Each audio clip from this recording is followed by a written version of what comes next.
Il y a un avant, je préparais le bac marocain filière sciences maths. J'ai tellement travaillé que le programme est devenu ennuyeux. À force de faire chaque exercice de livre, elles ont tous commencé à se ressembler. Pourtant, au jour de mai 2014, je suis enfin tombé sur un exercice qui a réveillé ma curiosité. Au premier abord, c'était un banal exercice d'arithmétique, mais dans les détails, il cachait une question difficile à résoudre. À l'époque, j'ai passé plusieurs heures pour répondre à la question, mais en vain. Dans cette vidéo, je vais résoudre cet exercice avec toutes les connaissances que j'ai acquises depuis. On a n supérieur ou égal à 2 et qui vérifie la relation 3 à la puissance n moins 2 à la puissance n égale 0 modulo n. Ça, c'est notre relation R. Et on a P qui est le minimum des nombres premiers qui divise n. On nous demande de montrer que 3 à la puissance n moins 2 à la puissance n égale 0 modulo P et que P est supérieur ou égal à 5. Pour démontrer ça, ce qu'on va faire, c'est que on sait que P divise n et n divise 3 à la puissance n moins 2 à la puissance n. Cela implique immédiatement que P divise 3 à la puissance n moins 2 à la puissance n. Et par définition, ça c'est équivalent à 3 à la puissance n moins 2 à la puissance n égale 0 modulo P. Pour démontrer que P est supérieur à 5, on va utiliser une démonstration par cas. On sait que P appartient à P, c'est un nombre premier, donc forcément P est supérieur ou égal à 2. Donc il y a 3 cas de figure, soit P égale à 2, P égale à 3, soit P est supérieur ou égal à 5. Donc le but c'est d'étudier les deux cas, P égale à 2, P égale à 3, pour trouver une contradiction après dire que P est supérieur à 5. Voilà. Si P égale à 2, donc on peut dire que 2 égale 0 modulo P, donc ce qui implique que 2 à la puissance n égale 0 modulo P. 3 égale 1 modulo P, dans ce cas, 3 à la puissance n égale 1 modulo P. Donc si on fait la différence, donc 3 à la puissance n moins 2 à la puissance n égale 1 modulo P. Donc absurde. Pourquoi? Car ce nombre-là égale 0 modulo P. On fait la même chose dans du cas P égale à 3. Dans ce cas, on peut dire 3 égale 0 modulo P. Et donc, 3 à la puissance n égale 0 modulo P. Très bien. 2 à la puissance 2 égale moins 1 modulo P. D'accord? Et du coup, 2 à la puissance n égale moins 1 à la puissance n modulo P. Donc, ce qu'on peut dire, il y a deux cas de figure, soit n est pair, soit il est impair. Dans le cas, il est pair, on aura 1. Dans le cas, il est impair, on aura moins 1. Et moins 1 égale 2 modulo P. Ok? Ainsi, si on fait la différence, on aura 3 à la puissance n moins 2 à la puissance n égale moins 1, qui est tout simplement 2. Et on a 1 modulo P. Donc, soit 1, soit 2. Donc, c'est différent de 0 modulo P, ce qui est absurde. D'où P est supérieur ou égal à 5. Dans cette deuxième question, on va démontrer que 2 à la puissance P-1 égale à 1 modulo P et 3 à la puissance P-1 égale à 1 modulo P. Donc, pour résoudre ce genre de questions, il faut se rappeler du théorème de Fermat qui dit si on a un nombre premier P et que A est dans Z étoile, tel que P est premier avec A, alors A à la puissance P-1 égale à 1 modulo P. Une deuxième proposition qu'il faut retenir, c'est que si on a deux nombres premiers, tels que P est différent de Q, alors P et Q sont premiers entre eux. On va utiliser les deux théorèmes ou bien les deux propositions pour résoudre notre question. Alors, on sait que P est premier et que P est supérieur à 5 d'après la première question. Donc on peut déduire immédiatement que P est différent de 2 et Q et P, est différent de 3. Ces deux nombres, 2 et 3, sont des nombres premiers. Alors, d'après la proposition, P est premier avec 2 et P est premier avec 3. Là, on peut appliquer Fermat. Ça va nous donner 2 à la puissance P-1 égale à 1 modulo P. Et là aussi, on applique Fermat. 3 à la puissance P-1 égale à 1 modulo P. Voilà. C'est une question vraiment simple. Et ce genre de questions, c'est des questions classiques d'application directe de théorème de Fermat. Dans cette troisième question, on cherche à démontrer l'existence de A et B, telles que AN moins B fois P-1 égale à 1. Pour résoudre ce genre de questions, généralement on applique le théorème de Bouzou, donc qui dit si on a deux nombres qui sont dans Z, alors il y a équivalence entre A et B égale à 1 et l'existence de UV dans Z de carré tel que AU plus BV égale à 1. Donc pour appliquer notre théorème, il faut juste démontrer que N est premier avec P-1 et utiliser le théorème directement. Il faut se rappeler que P, c'est le minimum des nombres premiers qui divisent N. Alors, comment on va faire? On va noter, on note D égale le PGCD de N et de P-1. On cherche à démontrer que D égale à 1. On va supposer par l'absurde que D est supérieur à 1. Donc, d'après le théorème fondamental de l'arithmétique, il existe Q dans P tel que Q divise D, d'accord? Donc, qu'est-ce qu'on peut déduire? Or, D divise P-1, donc Q divise P-1, ainsi Q est inférieur ou égal à P-1. De même, D divise N, donc on peut déduire que Q, divise N. Donc, on a trouvé un nombre premier. Ainsi, à partir de là, on a trouvé un nombre premier, Q, qui est inférieur ou égal à P-1 et qui divise N, d'accord? Absurde. Car P égale le minimum des nombres premiers tels que P divise N. Voilà.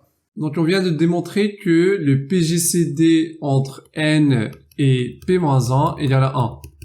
Donc on peut utiliser le théorème de Bouzou et il existe UV dans Z de carré tel que NU plus V fois P-1 égale à 1.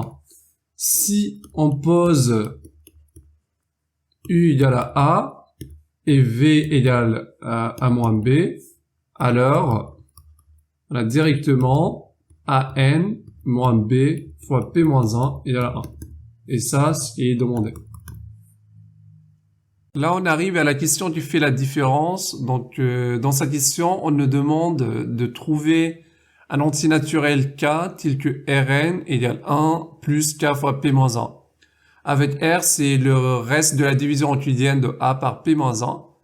Donc, on va voir qu'on peut facilement trouver K, mais le problème, c'est que K sera dans Z. Et la difficulté de cette question, c'est de montrer qu'il est un antinaturel, donc K est supérieur ou égal à 0. Donc, je vais vous montrer comment j'ai fait. Donc, la réponse, ça va être vraiment assez simple.